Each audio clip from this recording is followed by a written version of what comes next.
வெந்ததை தின்று வாயில் வந்ததை உளரும் மனிதர் தகுதி திறமை என எழுதி பேசி நயமாக நெஞ்சை கலக்கின்றார். வாயில் வந்ததை உளரும் மனிதர் தகுதி திறமை என எழுதி பேசி நயமாக நெஞ்சை கலக்கின்றார். நாட்டு மக்கள் உள்ளத்தை குழப்புகின்றார். ஆண்டவன் படைப்பில் அனைவரும் சமம் எனில் அவன் உயர் ஜாதிக்கு மட்டும் தங்கத்தால் மூளை செய்து தலைக்குள்ளே வைத்தானா? ஆண்டவன் படைப்பில் அனைவரும் சமம் எனில் அவன் உயர் ஜாதிக்கு மட்டும் தங்கத்தால் மூளை செய்து தலைக்குள்ளே வைத்தானா? மற்ற ஜாதிக்கெல்லாம் மண்டைக்குள் இருப்பதென்ன? களிமண்ணா சுண்ணாம்பா?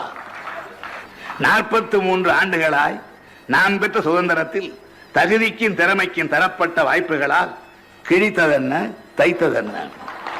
43 ஆண்டுகளாய் நான் பெற்ற சுதந்திரத்தில் தகுதிக்கும் திறமைக்கும் தரப்பட்ட வாய்ப்புகளால் கிழித்ததென்ன தைத்ததென்ன? கிழித்து தைத்ததுதான் என்ன என்ன என்ன?